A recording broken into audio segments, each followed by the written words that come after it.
नमस्कार। जुवेनाइल मामले में सुप्रीम कोर्ट ऑफ इंडिया ने 13 जुलाई 2026 को एक केस डिसाइड किया है, Sagar versus state of Haryana.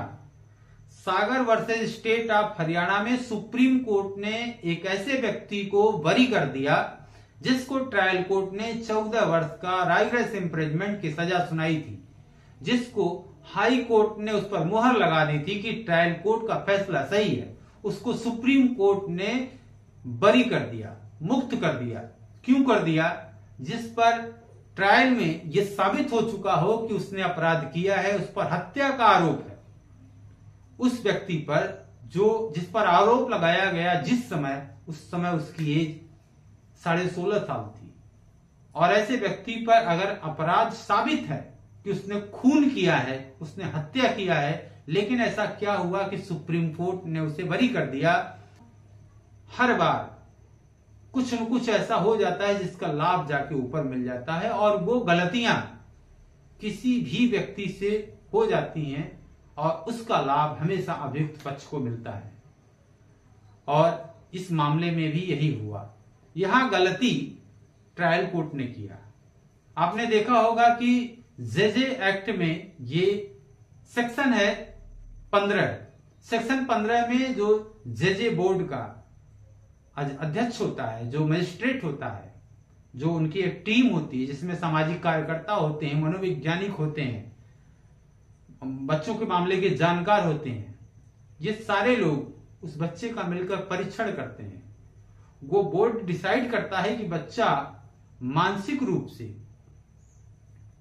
शारीरिक रूप से क्या वो समझ रखता है इतना कि ये अपराध है।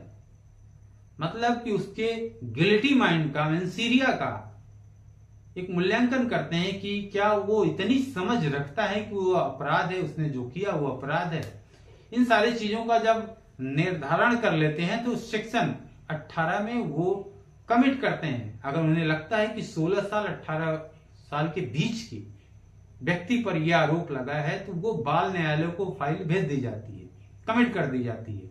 और बाल न्यायालय का ये जिम्मेदारी बनती है कि सेक्शन 19(1) के तहत उन चीजों का मूल्यांकन करे जो निर्धारण जेजे बोर्ड ने कर दिया था सेक्शन 15 में। इस मामले में सागर के केस में हुआ कि सेक्शन 19(1) का जो एक रिजेंट ऑर्डर करना चाहिए था कोर्ट को, ट्रायल कोर्ट को, बाल न्यायालय ने वो ऑर्डर नहीं किया।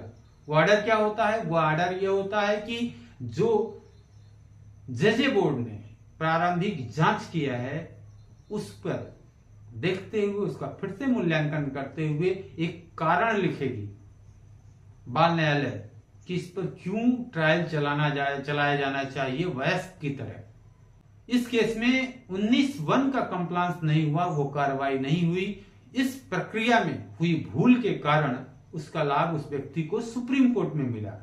अब 19(1) को समझने के लिए हमें ये जानना चाहिए कि क्या है 19(1) को हम इजीली आपको समझाने की कोशिश करेंगे।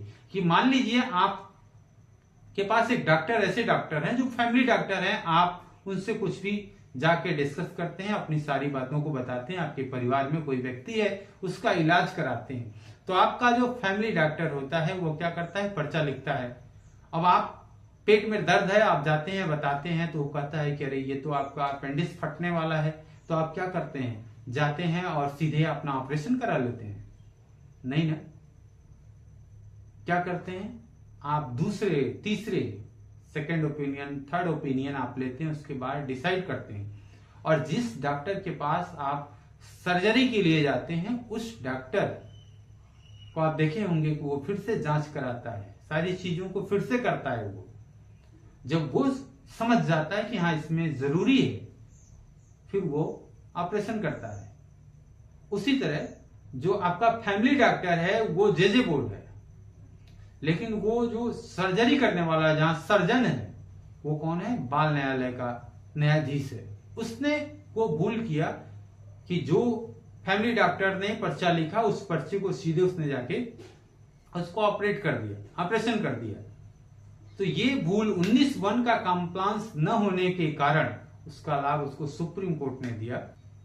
और फिर एक सवाल उठता है कि क्या किसी व्यक्ति पर अगर खून साबित हो, वो खौफनाक अपराध कर रहा है एक वयस्क की तरह, और उस व्यक्ति को मात्र इसलिए छोड़ दिया जाए कि न्यायालय ने 19(1) क्रिया पूरी नहीं किया था, तो यहाँ हमें ये मानना चाहिए कि जो अदालत होती है, जो व्यक्ति होता है, जो भी लोग न्यायालय के साथ जुड़कर काम करते हैं, न्यायालय के हिस्सा होते हैं, वो सारे लोग प्रक्रिया के गुलाम होते हैं, एक तरह से कह लीजिए।